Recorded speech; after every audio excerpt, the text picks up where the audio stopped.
Hey, hi there. Welcome to Cold Turkey Podcast. This week I'm with Joseph. Joseph has quite a wild run. It was an interesting talk. I loved pretty much everything about it. I don't want to spoil anything in there. I'm just going to take a second for everyone to encourage everyone actually to share the podcast. Let the podcast know to your friends, your peers, your parents, everyone, and that's greatly appreciated. I'm getting closer to the 15,000 unique listens of all my episodes, which is crazy. I'm easily averaging over 100 listens per episodes, which is just outstanding and quite humbling for me. So, without further ado, here's Joseph. Enjoy.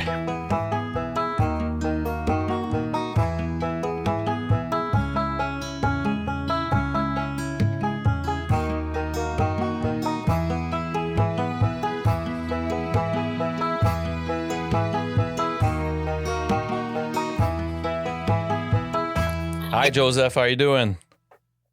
Good, Alex. How you doing, brother? I'm doing good. The first question I'm going to ask is actually a twofold question because, I think, the location is important. So kind of in what area are you in the world and how is pandemic going for you? And especially in terms of, keeping your sobriety, keeping your sanity. Yeah. Well, I'm in South Orange, New Jersey, in the United States. Okay. That's about 20 minutes west of Manhattan in Essex County. How the pandemic is going for me. This probably isn't going to be a popular answer, but I'm thriving. Really? To be honest with you. Yeah. Yeah. It's, I was laid off from my job, which I've made a living building high-end custom furniture my entire life. And I've been life coaching as a side project over the course of the last 3 years. And when I was laid off, it suddenly freed up a whole lot of time for me to dive into my business full time and really build a solid foundation and begin to market myself. Hence, we ended up meeting through a mutual friend, and there's been a ton of opportunity to be of service to others. And I was really overworked. I was really overworked before. I was working 60 hours a week, every single week, 7 days a week. And so I've had a chance to dial in my nutrition and optimize my rest and up my exercise, as well as increase my recovery interactions. I got and stayed sober in a 12-step program, so I'm an active member in that community. And fortunately, I have a meeting. It's an outdoor meeting that I can walk to from my house that never stopped. So I'm able to get to a meeting every day, and poor weather, I'm able to get on a Zoom call, and my connections with people have increased. Also, my view of what's important has been revealed to me in regards to like human connection. And I've reached out to a lot of people that I haven't talked to in a long time due to just life circumstances and being too busy. My health is good. My family's health is good. And I have no complaints. I really don't participate in a lot of, I don't watch the news. I don't read the news. I don't get in discussions to people about the news. I have my safeguards in place to, protect myself from the virus and be respectful to others. But beyond that, there's been a lot of silver linings for me. But that's fantastic. I love it. That's, especially right now, I know that you guys are, and I mean by, all of my south of the border neighbor are going through tense and intense times, especially, in the past few weeks and months, both in terms of, combining the pandemic and kind of the social tension going on. And hearing you, Joseph, just telling me that, you're doing great is just not only reassuring, but comforting and fantastic, so don't be ashamed of that. It's just great.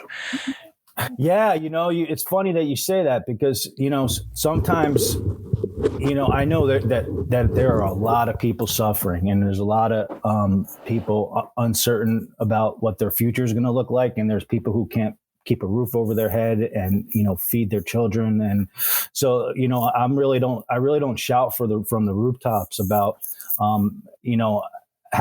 how well I'm doing. And, I think that's part of, to be honest with you, I think it's part of a mindset of an addict. Like, it's okay to be okay.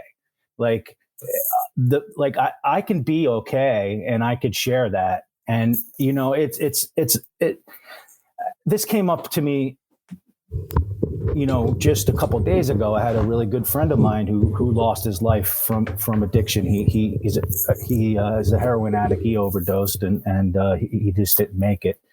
And I've had a lot of that in my life, and I've had in the back of my mind, like a survivor's guilt thing, and which is. I don't know what that's all about, but we talked about it a little bit, pre-recording is a lot of people have to die in order for us to live, and it's really important for me to that my friend he gave me a gift. He gave me a gift yesterday. He reminded me that this is a life-threatening disease, and that I can only stay one step ahead of my disease, meaning one day ahead of my disease. I don't gain on it. I don't bank meetings. I don't have to stop working on myself. I'll never be absolved from it. Yeah, there's no savings. There's no saving account on your sobriety stability, right? Yeah, and it also gives me an opportunity to do what's right. It's my inclination is to run from this. But because I'm a sober man who lives by certain values, and I get to choose what those are.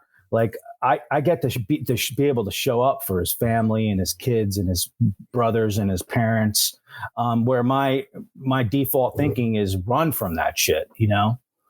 Absolutely. I mean, and at the same time, it's just like you said, it's like to flip this and see this as a gift is just it's not easy. It's not simple to they're saying, that kind of say, always remember where you're from, but sometimes you need to pull this from others' experience. Because that's precisely, where we could potentially end up, or not even potentially, surely end up if we don't keep our sobriety healthy. Yeah, that's a good point. I look at it this way. I look at it like, if I keep the gratitude close and the pain close, if those two things don't get too far apart, I have a shot today.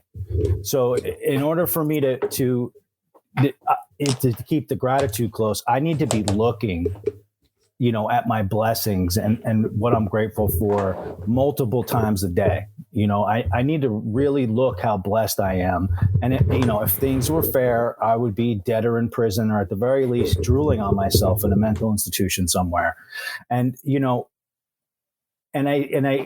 and I also need to be able to see the pain of this addiction. And in order for me to do that, I need to be interacting with other people trying to get sober or early in recovery, and their families, and see what this does, because I forget, despite overwhelming evidence and me intellectually knowing how painful it is and to live a life like that, because I did for 25 years, almost 25 years, I can't taste it. But I get to taste it by, being in recovery communities and seeing people come in and seeing them tore up, or going into institutions, or like where people, try to recover, and, trying to spread a message of hope, and seeing what it's like, to try to get off, booze and drugs. So my motto is if my gratitude and my pain don't get too far apart, I got a shot today. That's yeah, I mean, like that's quite inspiring, you know, like so it's yeah, like you said, you know, like we spoke, you know, like we talked a bit, you know, like just before recording, and it's all about, you know, like just knowing and fearing um what's ahead of us if we don't take care of sobriety, if we don't take care of our own abstinence. um that means, you know, like having a clear mind, knowing exactly where we're going, taking it one step, one day, 1 minute at a time if needs to, and just stay in the moment, you know. And sometimes it's tough, you know, like especially I think, you know, like you know, like I've said that a few times, but the virtual thing um was a bit hard initially for me, you know, like the not being close to some of the close people to, you know, like to me, you know, like and I mean by that in the fraternities, right? You know, like I'm a 12 stepper myself, and I have like a close tight circle of friends that I like hanging out with, and initially being on a Zoom meeting didn't cut it. You know, like it was tough. You know, like I found it super tough. My sponsor is in I would say in a critical range of age that, you know, like it you know, like it could be potentially dangerous, I'd say, for him, you know, like for, you know, like to be close to him. So I need to be careful about that too. And yeah, I mean, like you know, like it was initially like a harder, yeah, it was just harder.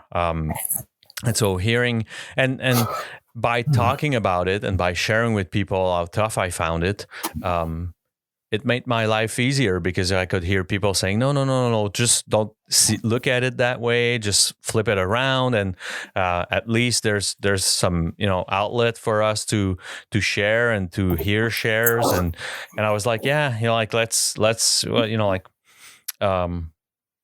one is better than zero, right? You know, like, so, it was, yeah, it is a weird time, but, you know, like I'm happy to hear that, you're doing great, you know, like, so it's fantastic. Thanks, Alex. You know, I have an alternate view on this. If you're interested in hearing it, Absolutely. it's just something I've been giving a lot of thought to. You know, being, you know, in the rooms of recovery since you know, August 20th, 2009, and multiple places in the country, and you know, there being a lot of people talking about you know, men and women slipping through the cracks without having, you know, rooms to go to, and with things being moved into a virtual world. And you know, I started to give it some thought, and it's really was based on my experience and what I see, what I've seen over the course of 11 years. Is I think it balances itself out, and here's why. Have you ever been in a, you know, in a 12-step room, and when somebody comes in and with the best intentions, they get swarmed by other members, like really swarmed by them, and really get into their space, and you know, try to right away start, you know, getting close with them, and trying to take their hand and show them the way. And you know, I was like that, and I've seen that chase people out of the rooms, like this aggressive behavior with the best intentions to, you know, embrace somebody in our community. I've seen that people run the other way. Yeah. You know, it was like that for me. Like, fortunately, I know this. I sent off a vibe where it was very clear that I was not a person to be approached. But like, see, some people aren't like that, and so with it being moved to this virtual world, I think the people who would have been scared out by such closeness get an opportunity in these virtual rooms, so to speak, to do this at their own pace. And I think somehow it comes out in the wash. And like, I don't think there's any less people getting the opportunity. I just think that it balances itself out, and who they are is different. Oh, and don't get me wrong, Joseph. Like I think you're absolutely right. Like I do also have an argument on top of like the argument that it was because I'm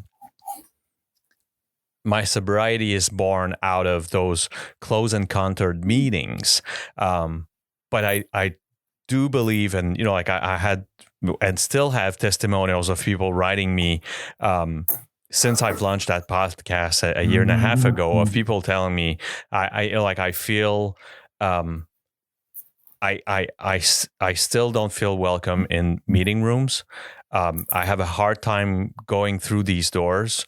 And listening to your podcast and other like outlets actually helps me like trying to keep a day away from my first drink. And I'm like, well, I get it, like, and again, like I do have an argument that like in 2020 it wasn't normal that before the pandemic there was so very few outlets in the new media that are available to us, that there were so little outlets of reaching out or finding a place or a virtual place on which I could share my pains and my like my worries and actually having those almost 100-year-old movements be inviting to the next generation. And like I do tell the story quite often, but like during the holidays, I had like a youth special with two younger kids, like and like I would say like a younger generation than mine, and I kind of out loud asked the question: have you ever seen a Facebook banner in any shape or form about AA or NA or CA? And I've never seen one.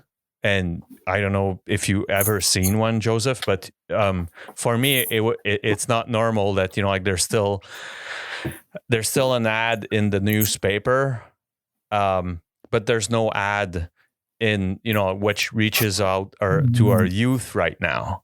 And so I think you're absolutely right. Like there's something great about like the anonymity that like a Zoom meeting can provide, and about the fact that like some people it could be a bit too much to be in 100+ room full of sober people in there, and like it's and especially like I think like the some of those meetings and some of those fraternities definitely need a cure, like a kind of a youth cure. And that pandemic has probably, kicked things off. And I think it's a great thing. Yeah, that's a good point. It's like I said, I think it comes out in the wash. I'm also a firm believer that, nothing anybody says or does can get somebody sober, and nothing anybody says or does can get somebody high and drunk. I think there are higher forces involved, which makes those decisions. And a lot of times it may even be in the cards already. Yeah. Oh yeah. And we'll get to that. And, I think the time is right to actually rewind that Joseph life story tape. And you bring me back in that time machine to either, it's pretty much always kind of the same first marking point, but like either you using for the first time, or you having memories of the, like being witness of something memorable in terms of substance abuse around you. And tell me, where do we rewind that tape, Joseph? I mean, it could go all the way back. Most of the people who end up in recovery have pretty run of the mill stories, but I will say that I picked up a drink, but by the time I was 10, I had already picked up a drink, and before that, I was well aware of it around me, and that it was having an effect on people, and that I wanted to know what that was. So there was a curiosity, probably back to my earliest memories, where I could think for myself, where I saw the correlation between, people's behavior changing and having an effect from alcohol or drugs, and that I was interested in that. So it goes back that far. Bring me back to that time. What's the family picture like? What kind of, what kind of, what's your life like back? You said 10, but bring me back to that time. Well, I mean, inside, not on the outside, but my inner world was one of, I never really had any peace, before I even picked up a drink. So it's like, I always felt really uncomfortable in my own skin. I always felt other than, I didn't feel a part of, my family world was pretty normal. Neither of my parents drank or drugged. There was a lot of alcohol and drugs in the family. But I would see it, at family parties and stuff. And I would watch it, their behavior changed. Was it sorry, Joseph, was it because everyone has that, a happy drunk uncle, and, there was drama in my family. I mean, most of the holidays, if people would get too drunk, they would be like, I haven't told you all year, but, since I'm smashed right now, I'm going to tell you whatever. And, there was kind of that yearly or whatever special occasion drama. But would you say that it was kind of almost like the folklore, like a funny drunk that you had as an uncle or aunt or whatever, or it was more like drama oriented? I mean, I'm betting that my perception was warped, but it looked all good to me. Okay. Like, to me, it looked like, they were having a good time, that it was increasing their joy, that there was more laughter. I'm not discounting the fact that I had an alcoholic mind before I even picked up a drink. Mm-hmm. But, I had an uncle who owned a bar. So I grew up in a bar, and that's all I ever wanted to do, is be in the bar. And I'm sure there was ugliness going on. I didn't notice it.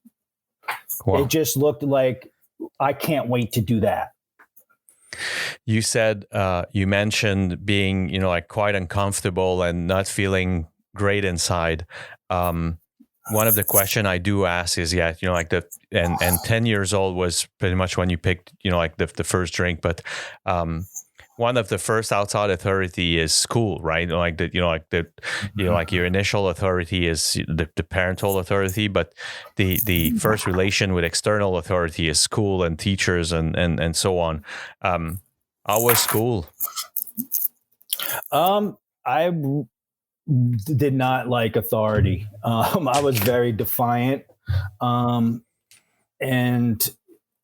however, I was the type of person, this will say a lot about my disease. Okay. So I was the type of person that was, I was popular. I was always I always had a lot of friends. I always was surrounded by people who wanted to spend time with me.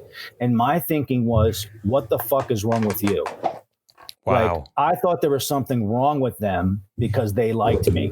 And I thought either they were blowing smoke up my ass, stroking me, or they wanted something from me. So which says a lot about my disease of alcoholism, So suspectful, kind of doubtful or suspectful about people. Yeah, well, either not understanding because I hated myself so much. Yeah, not understanding what it like. Since they want to be around me and spend time with me, there must be something wrong with them, or they must want something from me, or they're being deceitful. Yeah. Was there something like maybe a weird question to ask, but was there something to hate? Like, were you overweight? Were you, like, did you, did you have something that, like you wanted to hide or, and again, like it may seem like a weird question, but like if you had like a stutter or, like. No, that's not a weird question. And no, on the outside, like if I would look at a picture of myself as a young person, what you would see is a happy person, a confident person, a person who looks secure in his own skin. Not overweight, not, I was athletic, I was good in school, none of that. But that is not what was going on between my ears. Wow. Like what was going on between my ears is that I'm defective, and that anything I had, it was a false perception of reality. It's like, I'll look at myself say I see a picture of myself when I'm 19 years old. Now I'm a college athlete. I'm in near perfect shape. And I look at that person and that's what I see in hindsight. Like today, when I look at that person, I say that's a person that's in perfect shape, that looks confident, that looks happy.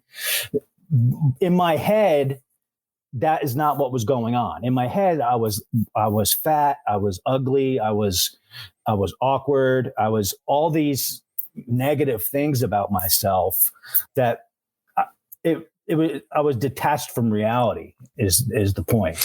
How did you feel? Did you feel that that was, again, like I'm asking those questions because like I'm sure there are a ton of people that could relate to that emotion, but I'm asking, did you feel that at some point, like it wasn't normal to feel that way? And I mean by that, like kind of, like trying to find outlet to reach out to discuss that or to share that inner feeling you had? No, I never asked about it. I never would admit it. I would never, seek, information and, from anywhere or from anyone to confirm it. I was pretty much, that they call, they say the nature of our disease is self-centeredness. Yeah. So it's a prime example of that. I can't see past my own face. Mm-hmm. So but at the same time, I'm always comparing my insides with other people's outsides. So it's a place of being detached from what's real, being detached from the truth. Yeah. So no, it's I never wondered like, oh, does that person feel this way? Or like, I would just go from like what I see, like from how they behaved or how they looked. But I would never like if somebody who, like, let's just say one of my brothers, when I got into recovery, and I was a few years into recovery, we had a conversation and I tried to explain this to him, like how I felt. And he didn't understand it. Like, he's like, well, like if you, how did, like, he almost didn't believe me, like I was lying to him. He's like, that's sure not how you acted. That's not what other people thought of you when they met you. This was all happening inside. It's the soul sickness. It's the soul sickness that we treat with whatever it is our poison is, whether it be alcohol, drugs, food, people, sex, spending, work, you name it. What this disease is it's a soul sickness, and I had it. You mentioned 10 years old when you had your first drink. Can you tell me a bit more, like about the context and, like how you felt when you took it? Sure. The first one was just kind of like around the house, like some wine on a holiday or something. And, I can't say that I had a a moment where it was like, oh, I like the effects of this. However, like I had mentioned earlier, when you asked me the question, I was very interested in it. And I knew that there was something with it that I wanted to know about. But when I first got to let my hair down, so to speak, and get my hands on a sufficient amount of alcohol, along with marijuana, the effects were, I were immediate. Like in hindsight, I can say that at that point, it became my number one priority in my life. Like nothing came, like everything I did, everything that I said, who I surrounded myself with, how well I did in school or other arenas, were about protecting my right to do that in the future. How quickly did that come? It was immediate. I was probably 13, and I was with a bunch of friends, and we got into a big party, and it was magical. It was we were at a party with a bunch of like 17, 18-year-old kids. I was flying high. All that uncomfortableness melted away. I ended up, meeting and having sex with a beautiful 18-year-old Asian girl, which was a first. And I just chased that for the rest of my life. I just never got it again. Yeah. And, like a lot of first times, you want to repeat that experience, which is kind of an unplausible and almost like impossible quest, It's impossible. Like the stars were aligned, and I went another 20 plus years and never quite got there. So you said that by 13, you just want to repeat that experience. Yes. I mean, obviously I had to maintain a certain amount of outside appearances, like I had a strict family, and, I was also like really into athletics. So it was really important to me to stay within the guidelines of whatever rules were in place there, which included like me doing well academically. So it didn't spill into every time that I drank, like before, when I was in my early teens, when I did drink, it was always like, wake up half in the front door, half out of the front door, wake up where I didn't know I was, or wake up in the yard, or I would get into some sort of scrape, and end up in trouble with the law. But it was, it was spread out, by no means was it a daily thing. And it was more like as often as I could. Things started to progress as I got later in my teens, and probably quite lucky as well. Because you were blessed with talents and a good genetic, and so you could last minute save your ass from being in trouble, right? Yeah, I'm the king of the save your ass performance. Yeah, I've been told that before. Exactly. Where does that, and I mean in terms of like the school and all that, like where does that end up? Well, the most important thing to me, the only thing that really mattered to me was sports. So I ended up playing football in college, and my career was cut short due to alcohol being increasingly more important in my life, and multiple injuries and surgeries, and not taking care of myself during recovery periods.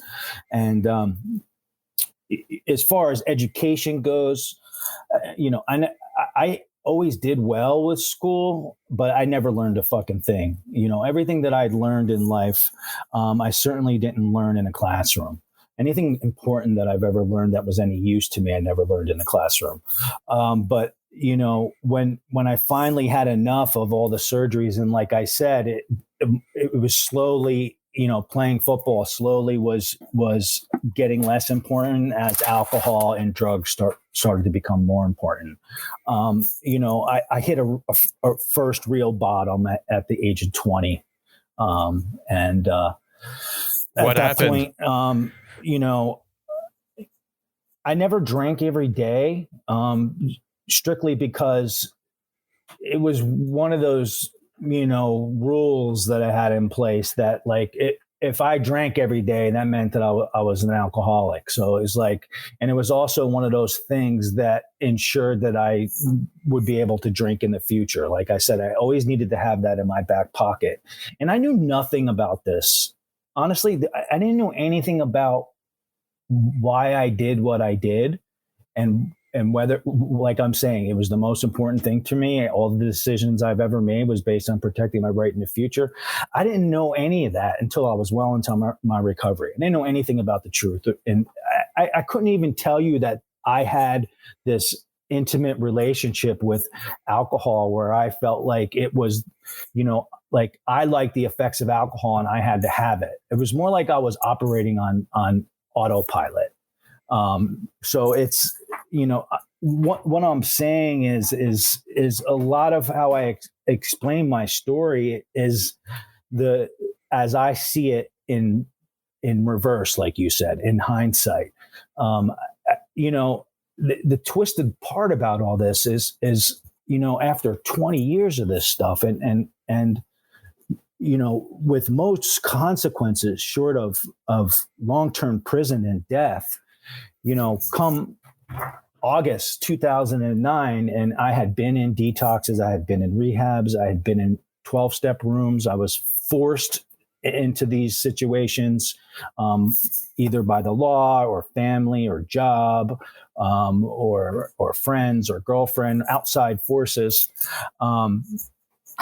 And I would stop.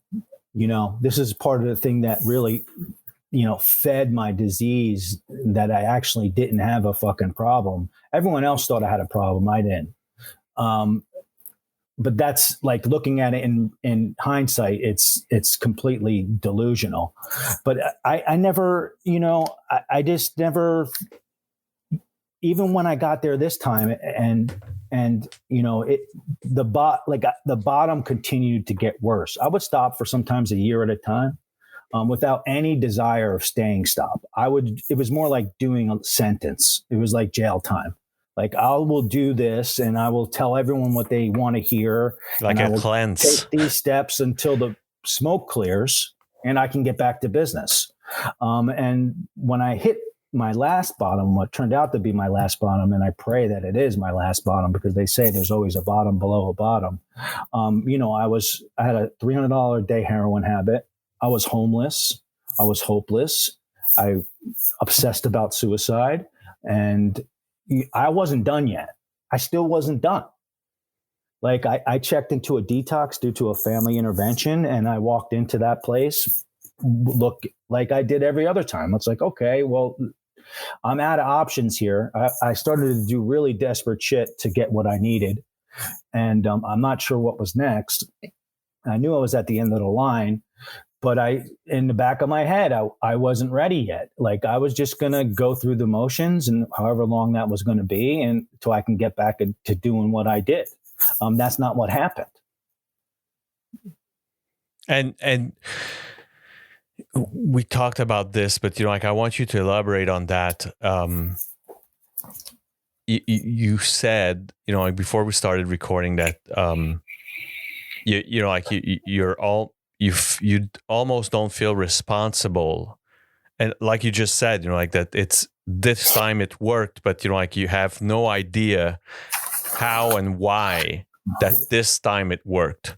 Can you elaborate on that thought process? I have an idea.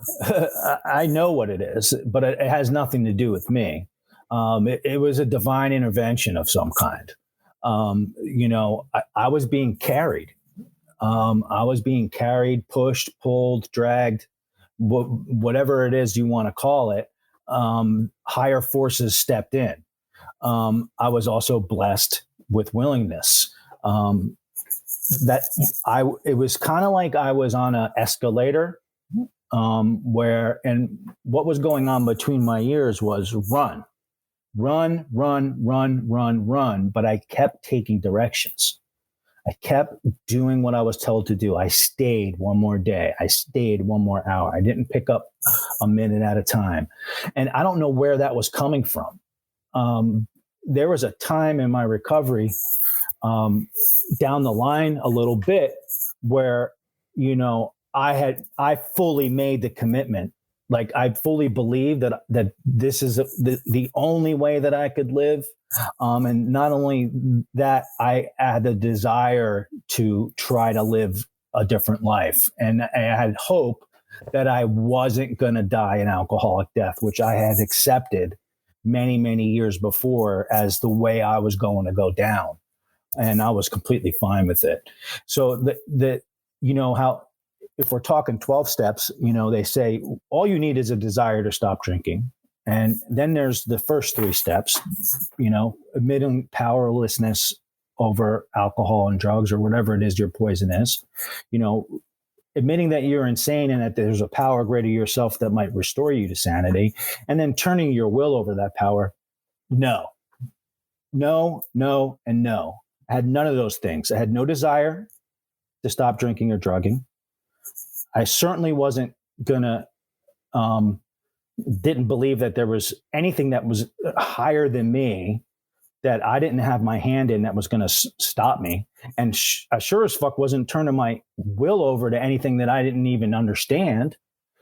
But somehow I kept taking directions. And once I did a step 4 and a step 5, what happened to me is what was promised was happened to me against my own fucking will. Like that obsession was lifted from me. And it was not only lifted from me, it was taken off the table completely. Like for me, I wasn't never scared. I knew I could live with it. I didn't think that I could live without it. And when that was lifted, I was shocked. I knew that I had nothing to do with it. And I also was terrified. It was the scariest moment of my life. That was the first time I hit my knees and I asked for help, and I dropped out of the debate of what that looks like. I didn't need to know what it looked like. And that was a huge turning point for me. And, it was like I finally saw a sliver, just a crack. I cracked the door of the truth. It was the first time that I got that. And I think I took the steps 1, 2, and 3 after that happened. So yeah. I And that's where it into it. I backdoored it in. And it works whether you want it to work or not is the point. Like if you take the actions. That's pretty much, like what I was about to ask you is that, like usually people will say that, like they almost need to be taken in order, like that you first, give up on, like kind of, your powerlessness and, all of that. And you say that, like you had to go through 4, which for listeners that don't know what we're talking about, because I don't want to fall into that, like a huge fraternity lingo, but 4 means that you go through, minutious and detailed inventory of your own life, like pretty much what we're doing right now. So like it's a rigorous and it's a tough process to go through if you want to be completely honest in going through it. And 5th is actually to like admit some of these like defect of personality and share it with someone else, like and yeah, and correct me if I'm wrong here, Joseph. Like sometimes I get them all mixed, but you said that you had to go through those 2 processes before even considering the first 3 that you just described. Right, exactly. And I'm not here to sell 12 step. I talk about it because I'm here to share my experience. I don't think that like 12 step programs have cornered the market on how people can recover. It's the only way that I know, because it's all I can share with you is my personal experience. Oh yeah, Um, and Ditto for and me, I right? think Like it I saved think my it's life. foundational. I do think that it does exactly what it's designed to do, and that's it's a spiritual based program, and what happens is you know if you have this disease, whatever it is you want to call it, or this dark side that we're hell bent of destroying ourselves, no matter what it is that we're putting in our bodies. Like if you really have that thing, it needs to be lit. Like there's something higher needs to lift it from us. So like I personally stay out of the debate of what that looks like. I really don't fucking care what it looks like. Yeah. All I know is that I didn't have anything to do with it. So it's I so like we are talking about this just strictly because it's my experience, but here's the thing about it's foundational, it's vital because without me being sober, there is nothing else. Like there's no family, there's no relationships, there's no job, there's no freedom, and most likely there's no breathing. So, however, it does exactly what it's designed to do. But what I mean by it being foundational is when we're talking about functional health, like I like a fully like holistic functional health, there needs to be other things that needs to be addressed that we don't address in rooms of 12 step programs. This is what I do with my coaching. Like there full functional health is five prongs. There's physiological, there's psychological, there's metabolical, and there's cognitively and behaviorally, and then there's spiritual. In the 12 steps room, it treats our spiritual, but I got dropped short in those other parts, because we're not there. The people in those rooms aren't there to show you, to uncover and discover what your purpose is, to decide of what type of person that you want to be, and help you design a system to get there. They don't cover, what types of foods should you put into your body? How do you optimize your sleep? How do you heal your brain after decades of alcohol and drug abuse? And everything else. So part of my story is I got a lot sicker before I got any better. I wasn't drinking, and I took directions in there, and I was slowly recovering, but I got hit with depression, and I was wallowing in self-pity and victimhood, and I was diagnosed as being depressed. I was medicated on antidepressant drugs, and I took that diagnosis and I ran with it. I made it my identity, and I did it good. Like I use that diagnosis to manipulate other people, to get sympathy, to not jump into the stream of life. And I turned to food. And when I got sober, I was 225 pounds, and that was in August 2009. By March 2015, I was 415 pounds. So I turned to food to medicate myself, and it might be, a little. It's not any less destructive, that's for sure, but it might be a little more acceptable. But I got really, really, really sick, and in March 2015, before I decided to stop just barely surviving and start living and take back control of my health, I was sicker than I was when I got sober in 2009. And like I said, I was living on the street, and I was at a $300 a day heroin habit and everything that comes with that. So, I'm not here to push anything, I'm just sharing my experience. And at the same time, Joseph, like I think you bring a point where I since I've started that podcast, so like it made me think a lot about kind of the foundation of it all, like of the 12-step program.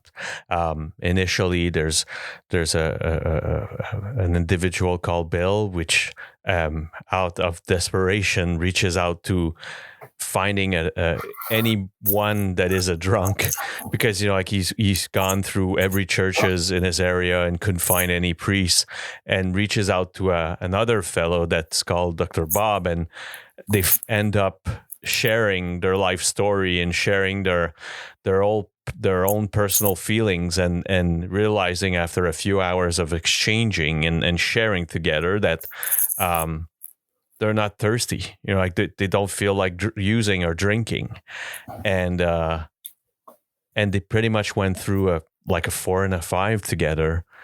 And my guess is that like you're probably right that like the first 3 step have been realized after that event. Well, the truth, it's the truth. It gives you a glimpse of the truth. Yeah. It was the first glimpse of the truth I've ever had of myself, of the world, of the people in it. I like, part of how this disease works is it warps your mind. Like you're detached from the truth.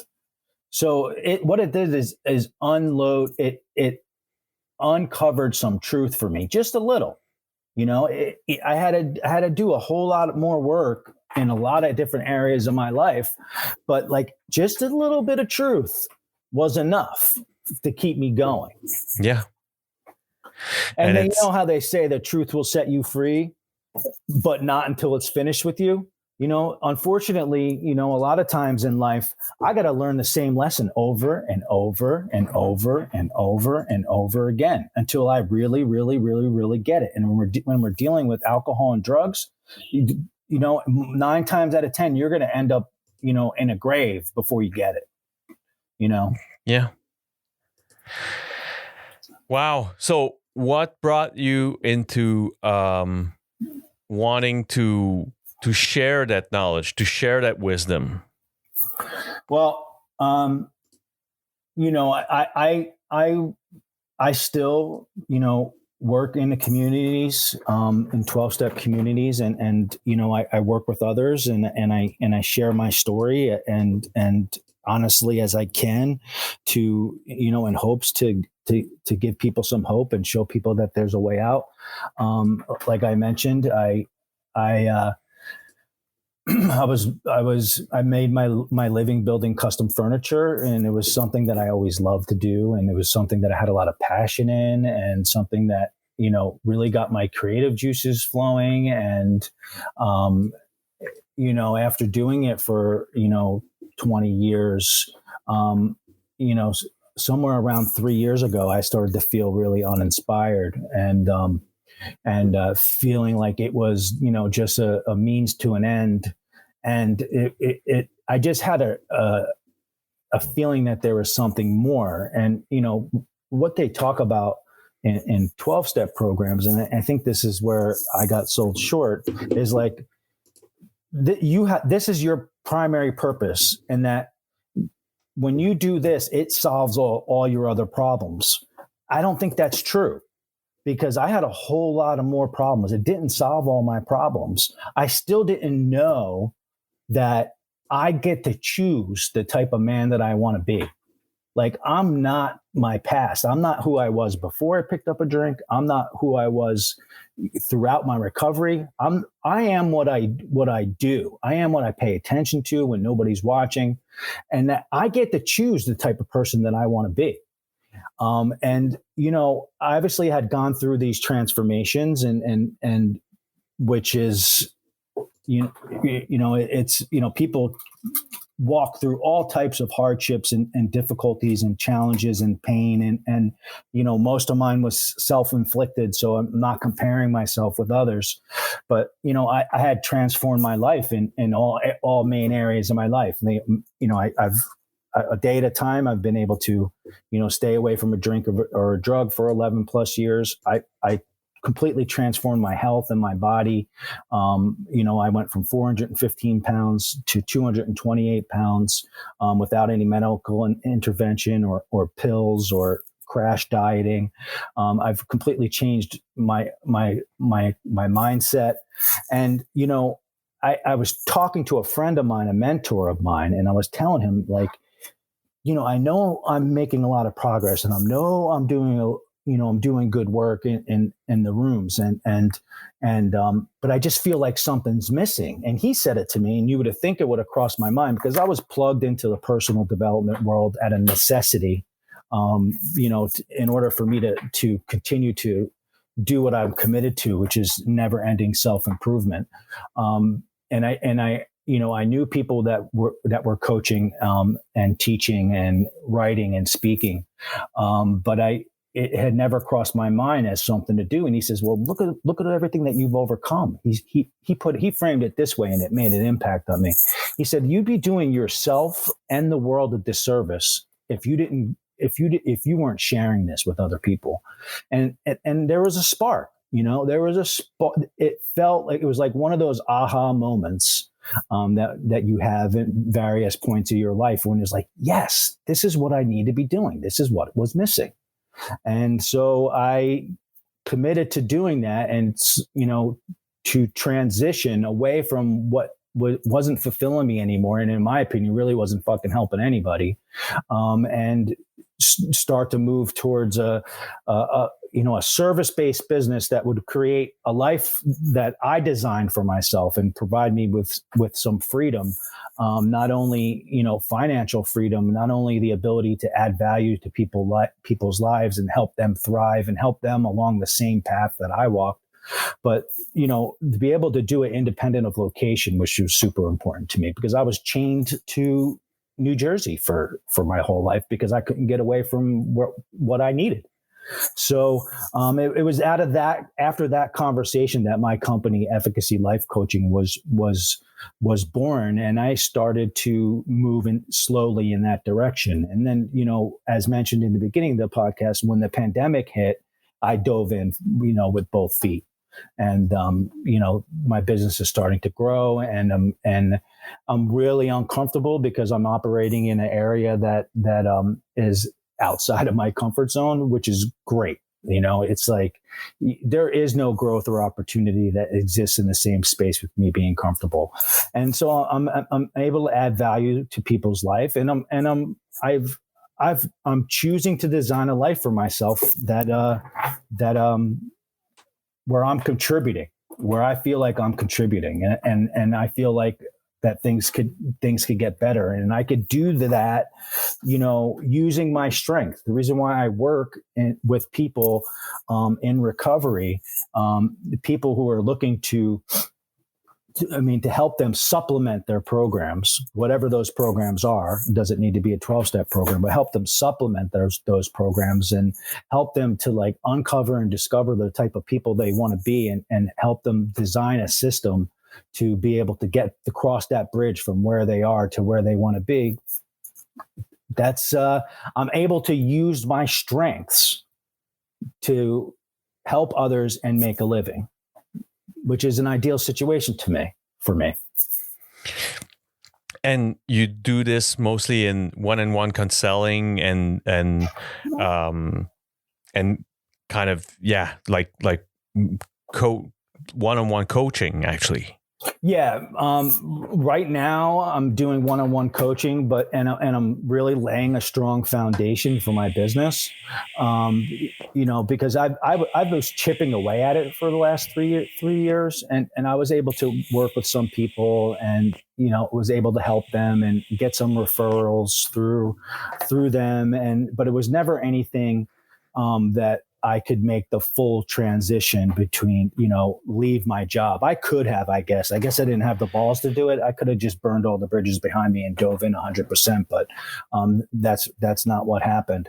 But, I intend to be able to do it on a larger scale, to be able to do group coaching and run workshops and masterminds and write and speak. But right now, most of my clients are just one-on-one clients, that we work with each other virtually. And speaking of which, where can people find you, Joseph? Well, my website is about to go up.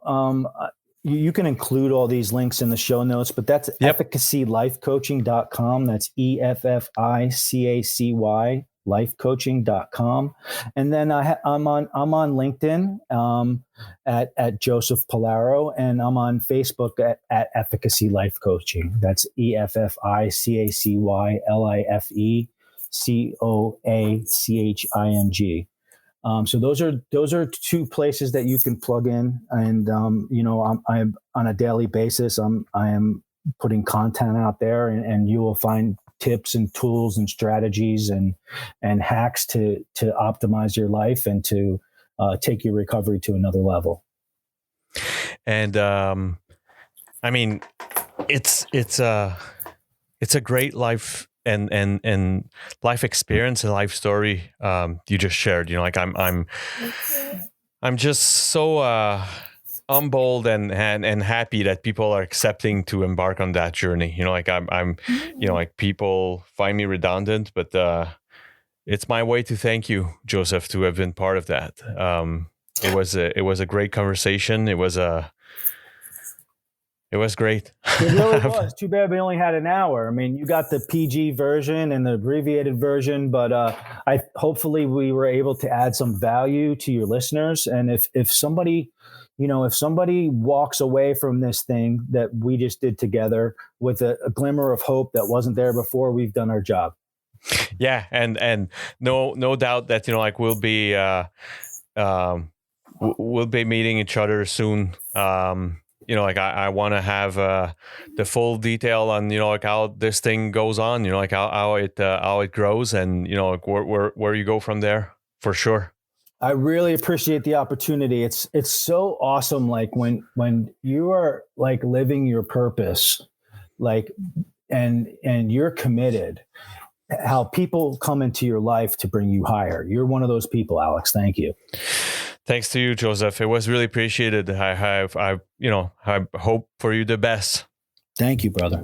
Take care. Bye-bye.